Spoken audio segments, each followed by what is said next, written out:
Faccio una premessa. La prima volta in cui in Italia si è parlato di VAR è stato con Roberto Rossetti, che è venuto a Coverciano e ci ha parlato di questa vera e propria rivoluzione copernicana, perché se per una vita siamo stati abituati ad arbitrare, a fischiare immediatamente quello che vedevamo, con il VAR l'ottica era completamente cambiata. Addirittura ci sono delle situazioni dove bisogna ritardare il fischio, quindi per 30 anni, perché per arrivare in Serie A io ci ho messo 15-16 anni, ero in Serie A ormai da più di 10 anni, noi siamo stati abituati ad essere reattivi su quello che è un evento. Da lì in avanti abbiamo detto, bene, non è più l'arbitro da solo al centro, ma tutto quello che gli gira attorno, formato da tecnologia. Allora, nel 2016 il primo esperimento offline a Torino, su Torino-Fiorentina, l'abbiamo fatto io in campo, Massimiliano Irrati, che è uno dei migliori VAR al mondo attualmente, noi insieme al presidente dell'AIA. E questa è stata la prima volta in cui uno strumento relativamente giovane ha cambiato radicalmente la vita degli arbitri. Ma come? In positivo. Tutti gli arbitri hanno un solo obiettivo: sbagliare il meno possibile, e questo è uno strumento che aiuta a sbagliare il meno possibile. Quindi sicuramente, al di là di quello che si sente e di quello che si vede scritto, in realtà tutti gli arbitri avrebbero pagato prima per rivedere un proprio errore, un'azione. Quindi sicuramente una rivoluzione positiva.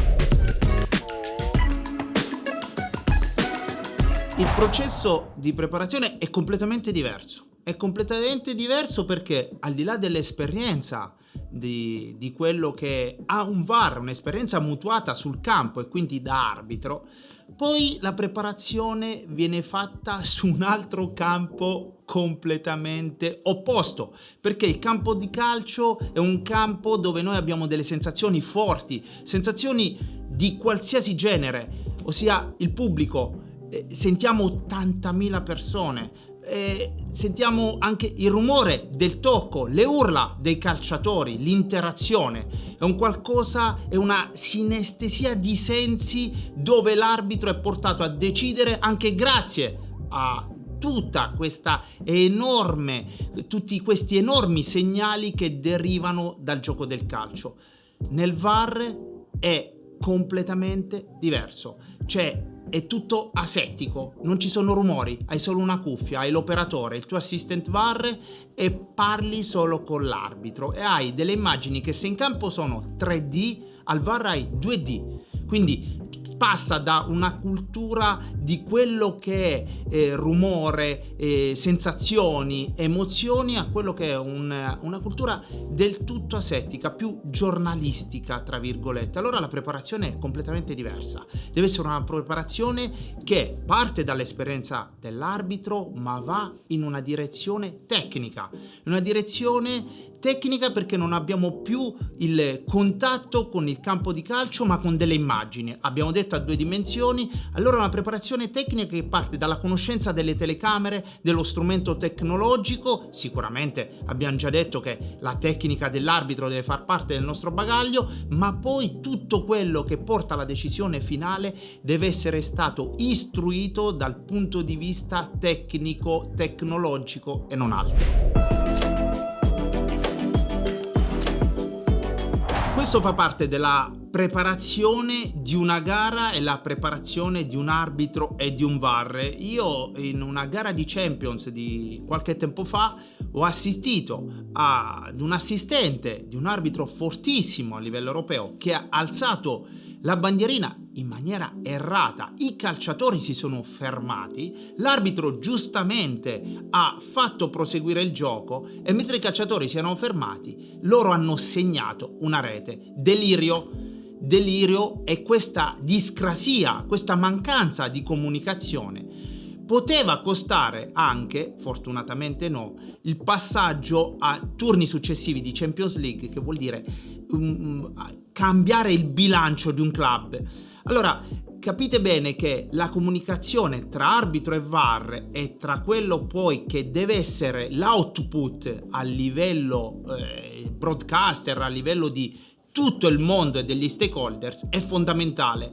Sicuramente va settata in maniera fine, ma per settare questo in maniera ottimale bisogna dire la verità. Il VAR è uno strumento giovane. Lavoriamo col VAR da poco, il regolamento esiste da anni, il gioco del calcio è stato inventato centinaia di anni fa, il VAR non ha neanche 10 anni e quindi bisogna purtroppo giocoforza accettare anche questi errori di comunicazione tra esseri umani che sicuramente fanno il possibile, consapevoli del fatto che quello che è l'output finale di una loro comunicazione deve essere accettato dalla comunità del gioco del calcio. Si chiama football understanding, vuol dire che il mondo deve comprendere quello che loro comunicano e alzare una bandierina, calciatori che si fermano, segnare un gol mentre la difesa è ferma, non è qualcosa di accettabile. Quindi sicuramente c'è ancora da lavorare, uno strumento giovane, ma la via esatta è quella che stiamo seguendo. Io vi faccio una confessione: a Coverciano su alcuni episodi, quando su 20 arbitri di Serie A si chiedeva ma per voi com'è ad alzata di mano e rigore, alcune volte 10 alzavano la mano e 10 no. E questo fa parte di una soggettività insita nel uno degli sport più belli del mondo, ma che è uno sport di contatto. È uno sport di contatto dove alcuni episodi vanno veramente nella scatola grigia, che solo tutti quei famosi zeri dietro la virgola di cui parlavamo prima ti possono aiutare a dare la soluzione esatta, ma che non metterà mai tutti d'accordo.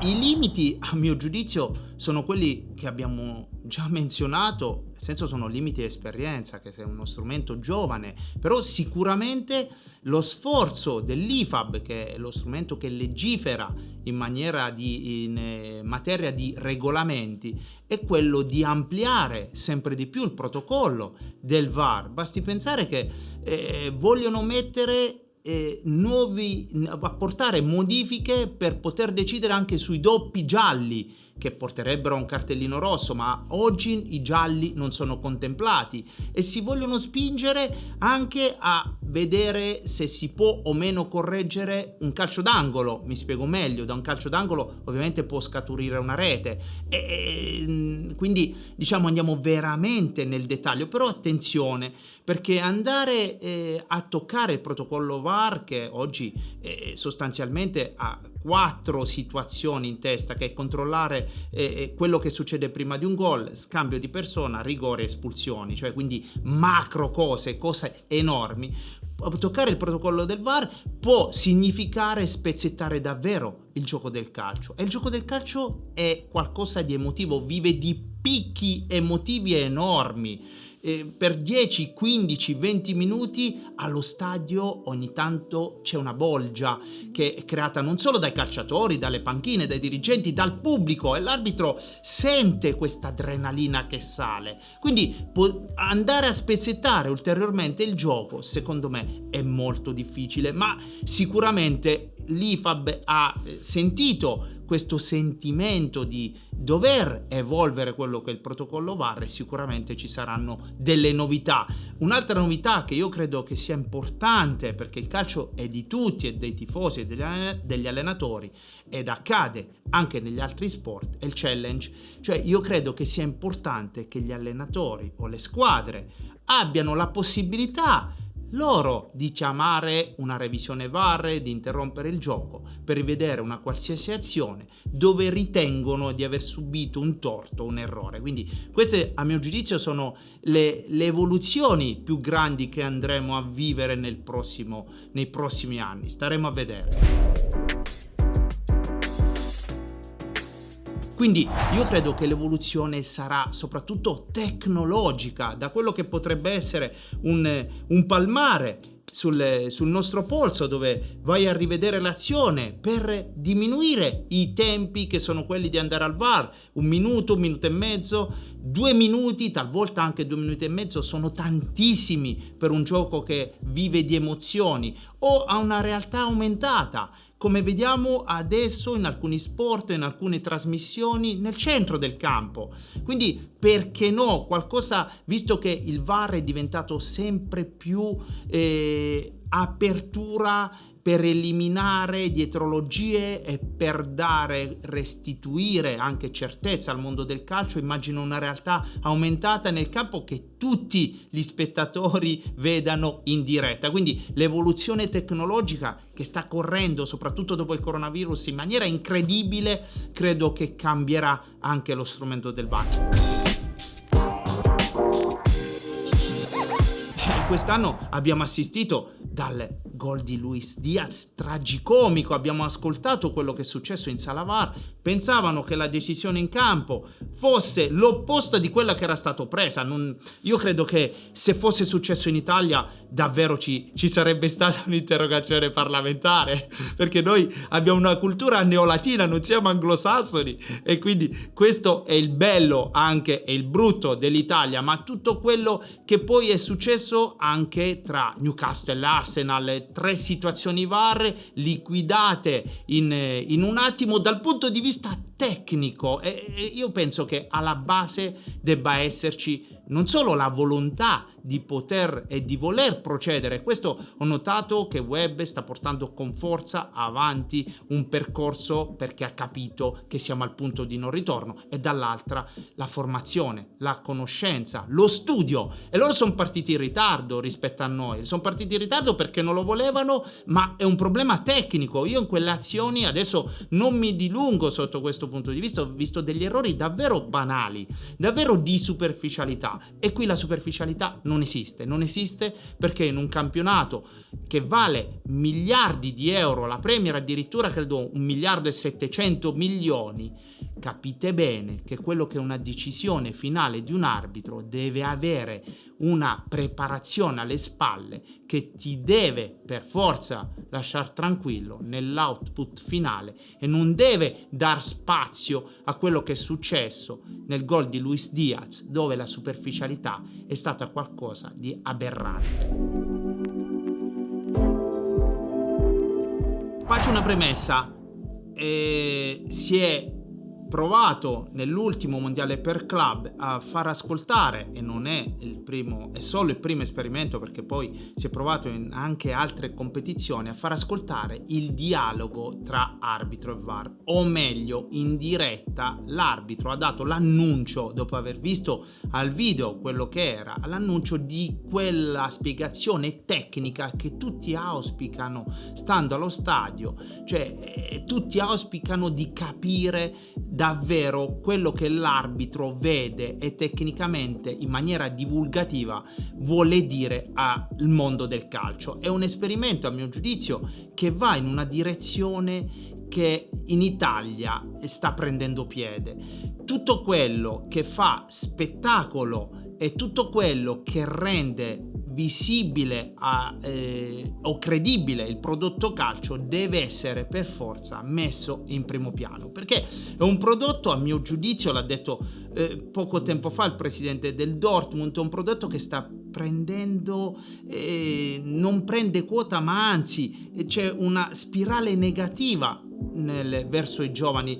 Diceva il nostro nemico è Netflix, e questo è vero, cioè il gioco del calcio 90 minuti oramai sono tanti per i ragazzi che hanno un'attenzione diversa e hanno altri interessi, e ovviamente il prodotto calcio deve essere interessato a captare quello che sono il cuore pulsante della nuova comunicazione, che sono i giovani.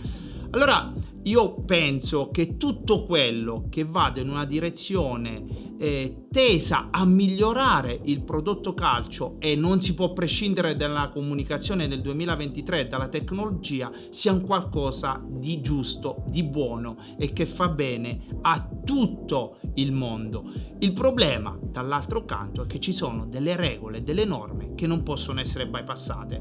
Quest'anno abbiamo visto l'apertura degli arbitri a Open VAR, dove fanno ascoltare il colloquio diretto tra arbitro e VAR room, ma ci sono dei problemi giuridici, perché il giudice sportivo, che è il giudice che decide nella maniera più rapida possibile rispetto alla giustizia ordinaria quello che è una squalifica, una multa, una sanzione, deve prendere in autonomia le proprie decisioni. Quindi sono sicuro che tutto quello che è un'apertura in tal senso sia la strada giusta, ma dall'altro dobbiamo rispettare quella che è una macchina anche burocratica che giocoforza a livello disciplinare sta dietro un mondo incredibile come la Serie A, la Premier, la Bundes, la Liga. E quindi sì, va bene innovare, va bene tecnologia, va bene spettacolo, ma dall'altro binario dobbiamo rispettare per forza determinati criteri che fanno in modo che il calcio venga rispettato sotto tutti gli aspetti.